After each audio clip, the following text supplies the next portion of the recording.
السلام علیکم، آپ کو کلاسک ناول ورلڈ میں خوش آمدید کہتے ہیں۔ آپ سے گزارش ہے کہ ایک ویڈیو کی جانب بڑھنے سے پہلے ہمارے چینل کو سبسکرائب اور ویڈیو کو لائک کر دیجیے گا۔ تو چلیے بڑھتے ہیں آج کے ناول کی طرف۔ ساجن تجھ سنگ عید، تحریر نازیہ کنول نازی۔ پچھڑ کے تجھ سے ہمیں یہ بدگمانی ہے کہ تیرا نام بلا دیں گے اور جی لیں گے، کبھی کسی کو نہ چاہیں گے زندگی کی طرح، چراغے دل کو بجھا دیں گے، اشک پی لیں گے۔ فضا میں خنکی کا احساس رچا ہوا تھا۔ پچھلے 2 دن سے گرتی برف اور دھند نے شہر کی تمام خوبصورتی کو جیسے اپنی لپیٹ میں لے لیا تھا۔ شہر کے لوگ پریشان دکھائی دے رہے تھے، مگر وہ گرم سوٹ میں ملبوس خود اپنے آپ سے بے نیاز اوپر ٹیرس پہ کھڑی تھی۔ پچھلے کئی دنوں سے اس نے چاند کو نہیں دیکھا تھا، لہٰذا اس وقت بھی اس کی نظریں اوپر نیلے آسمان پہ جمی چاند کو ڈھونڈنے کی ناکام کوشش کر رہی تھی، جو پچھلے 3-4 روز سے گھنگھور بادلوں کی اوٹ میں چھپ کر بیٹھ گیا تھا۔ یہ شغل جانے کب تک جاری رہتا کہ اچانک اس کی ماموں زاد بہن ثانیہ عباس نے پرجوش انداز میں اس کے قریب پہنچ کے اطلاع دی، سبی، پاکستان سے تمہارے تایا کا فون آیا ہے، الحمدللہ رمضان المبارک کا چاند نظر آ گیا ہے، لہٰذا کل پہلا روزہ ہوگا۔ تو ذرا سا پیچھے پلٹ کر ثانیہ عباس کے پرجوش چہرے کے طرف دیکھتے ہوئے اس نے پوچھا۔ جواباً وہ حیرانگی سے بولی، تجھے خوشی نہیں ہوئی؟ ثانیہ کا سوال عجیب نہیں تھا، مگر پھر بھی اس کے اندر ہوک سی اٹھی تھی۔ آئی ڈونٹ نو ثانی، خوشی یا غم کا واسطہ تو زندہ لوگوں سے ہوتا ہے، میری طرف دیکھو، کیا میں زندہ ہوں؟ وہ رو نہیں رہی تھی، مگر اس کے باوجود اس کی آنکھوں سے جیسے لہو ٹپک رہا تھا۔ ثانیہ عباس نے بے ساختہ اس سے نگاہیں چرائی تھی۔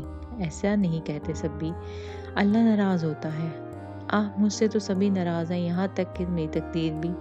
ٹھنڈی آہ بھر کر اس نے بے ساختہ پلکیں موندی تھیں، جب وہ ایک سرسری سی نگاہ اس پر ڈالتے ہوئے بولی، دنیا ایک ساز یا زانی پر ختم نہیں ہوتی سبی، پھر کیوں نہیں بھول جاتی تم اسے؟ کوئی 1000 بار پہلے کی ہوئی نصیحت اس نے پھر دہرائی تھی۔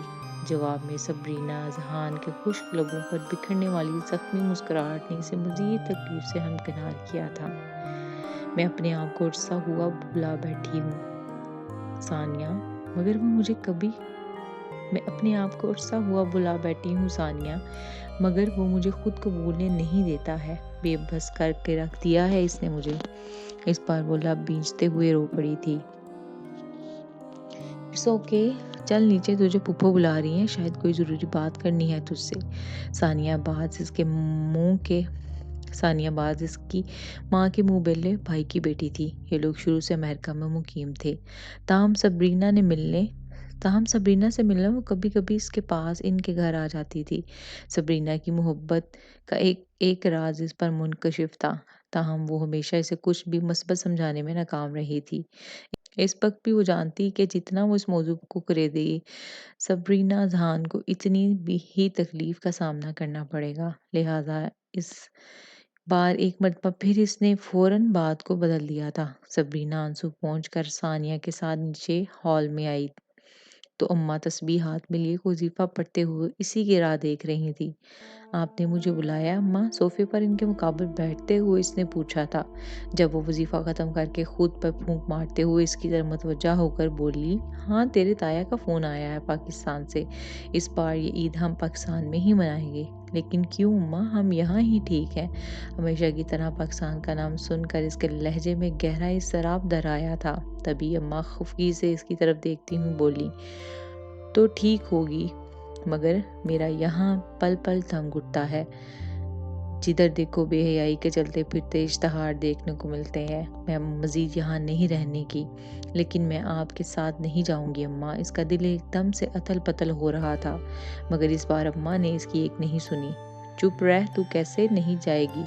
اللہ خیر کرے، عید کے فوراً بعد واحد تیرے تایا کے بیٹے کی شادی ہے، اس لیے میں نے عمیر سے کہہ دیا ہے کہ سب کچھ جلد سمیٹ کر پاکستان سیٹل ہونے کی تیاری کرے۔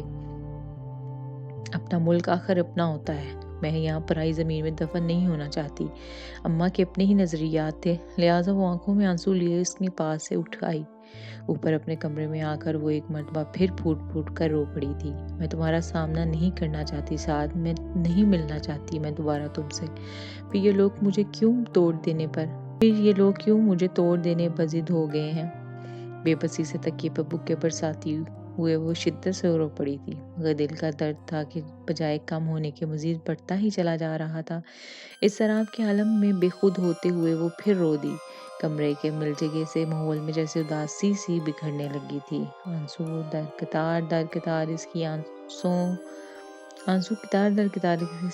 آنکھوں سے پسر رہے تھے۔ وہ ماضی کے دھندلکوں میں گم ہوتے ہوئے جیسے سسک رہی تھی۔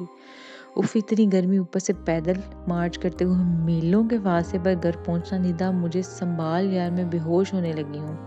کندھے پہ کالج بیلٹ لٹکائے، سر پہ فائل دھرے، وہ اپنے مخصوص کھلنڈرے انداز میں اپنی عزیز جان فرینڈ ندا فاروقی سے پیدل گھر آتے ہوئے کہہ رہی تھی۔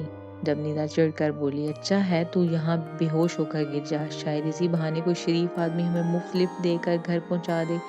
ارے کیا زبردست آئیڈیا دیا ہے، میری ناقص عقل میں تو یہ بات آئی ہی نہیں تھی۔ ندا کے یوں ہی کہے الفاظ کو پکڑتے ہوئے کچھ اس انداز سے بولی وہ خود بھی حیران رہ گئی۔ واٹ، کیا کہنا چاہ رہی ہے تو؟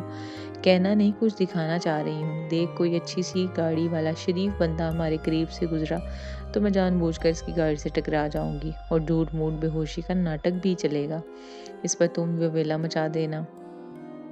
تب اس شریف بندے کے پاس سوائے ہمیں بحفاظت گھر چھوڑنے کے کوئی راستہ نہیں بچے گا۔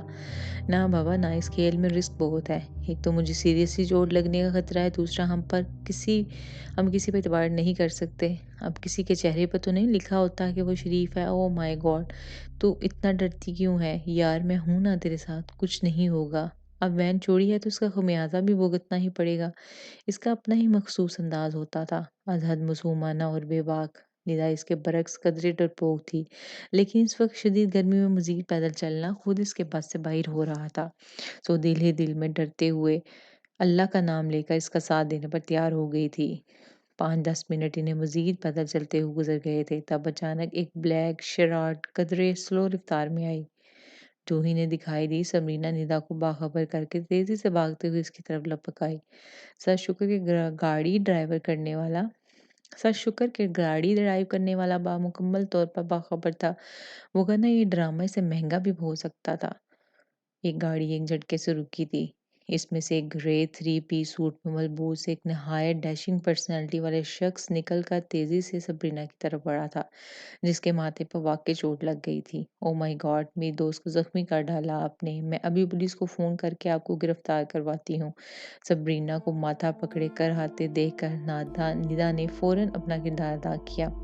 جب وہ خوبصورت سا شخص قدرے پریشان ہوتا ہوئے بولا، آئی ایم سوری، میں تو خاصی احتیاط سے ڈرائیونگ کر رہا تھا۔ آپ کی دوست خود ہی بھاگتے ہوئے اچانک گاڑی کے سامنے آ گئی تھی۔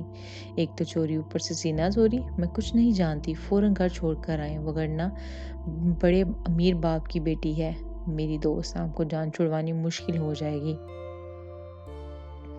ندا عین سبرینا کی ہدایات کے مطابق بول رہی تھی، لہٰذا مجبوراً نوجوان کو ان کی بات ماننی پڑی۔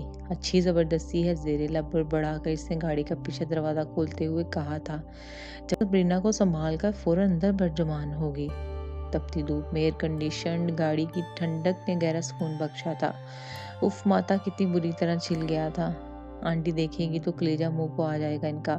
گاڑی سٹارٹ ہوتے ہی ندا نے اس اجنبی کو سنانے کے لیے پھر افسوس سے کہا، جبکہ وہ قدرے چڑھتے ہوئے بولا، ایسی ہی لاڈلی ہیں آپ کی دوست، تو پیدل مارچ کیوں کر رہی تھی؟ مجبوری تھی بھائی، کیونکہ ہماری دوست کافی رحم دل بھی واقع ہوئی ہیں۔ اپنی گاڑی ملازم کو دے دی، اس بیچاری کی بیوی بیمار تھی، ہسپتال لے جانا تھا، لہٰذا انہوں نے حاتم طائی کی قبر پر لات مارتے ہوئے گاڑی ان کے حوالے کی اور خود پیدل ہی گھر کو چل پڑی۔ یہ سبق اسے سبرینا نے ہی پڑھایا تھا، لہٰذا وہ ان کی گود میں لیٹی اپنی اس خفیہ خوبی پر خود بھی حیران رہ گئی تھی۔ واہ، انسانیت ہو تو ایسی! یقیناً آپ کی دوست کسی نیک گھرانے سے تعلق رکھتی ہوں گی۔ مکمل توجہ ڈرائیونگ پر مرکوز کیے اب وہ اسے سہرا رہا تھا، لہٰذا ندا کا جوش مزید بھڑک اٹھا۔ لنگر بڑھتے ہیں میاں، میری دوست کے پاپا کھڑے کھڑے غریبوں میں ہزاروں بانٹ دیتے ہیں۔ وہ چونکہ سبرینا کی دوست تھی، لہٰذا چھوڑنے پر اتر آئی تو پھر ہدے پلانگ جاتی تھی۔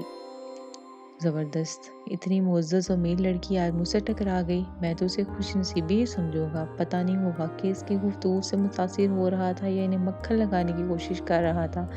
بہرحال گھر سے کچھ ہی دور ندا نے اسے گاڑی رکوا دی تھی۔ بس یہیں ہی روک دیں، کسی ملازم نے دیکھ لیا تو گھر میں سبرینا سے باس پڑ شروع ہو جائے گی۔ آخر کو نیک اور معزز گھرانے سے تعلق رکھتی ہے میری دوست۔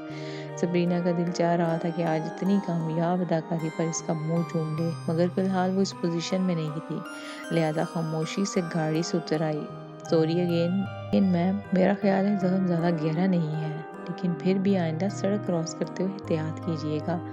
لباس کی مانند اس کا لہجہ بھی کافی سلجھا ہوا تھا، تاہم سبرینا بس ایک سرسری نگاہ ڈال کر آگے بڑھائی تھی۔ اگلے کچھ ہی لمحوں میں وہ گاڑی لے کر وہاں سے غائب ہو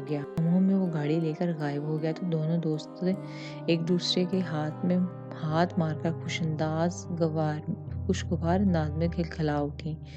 بول کیسا رہا میرا آئیڈیا؟ گھر کے قریب پہنچ کر سبی نے ندا سے پوچھا تھا، جب وہ بھی اپنے گھر میں داخل ہوتے ہوئے ہنس کر بولی، زبردست، آئندہ بھی آپ کی ذہانت سے ضرور فائدہ اٹھائیں گے۔ اگلے روز سنڈے تھا اور انہیں اپنی عزیز ترین دوست ماریا ظہیر کی شادی میں شرکت کے لیے جانا تھا۔ دونوں نے کافی پہلے سے ہی تیاری کر رکھی تھی۔ ندا کی نسبت سبی کا گھرانہ کافی خوشحال تھا۔ وہ کل 5 بہن بھائی تھے، 2 بھائی اور 3 بہنیں۔ ایک بھائی سب سے بڑا تھا اور ایک سب سے چھوٹا، جبکہ تینوں بہنوں میں سے ایک کی شادی ہو چکی تھی۔ اس کے والد جناب انور صدیقی صاحب ایک اسکول میں 10,000 ماہوار تنخواہ پانے والے درمیانے اسکیل کے استاد تھے۔ 10,000 میں سے 4,000 تو بجلی پانی۔ ناول کا بقیہ حصہ نیکسٹ ایپیسوڈ میں ملاحظہ فرمائیں۔ تب تک کے لیے اللہ حافظ۔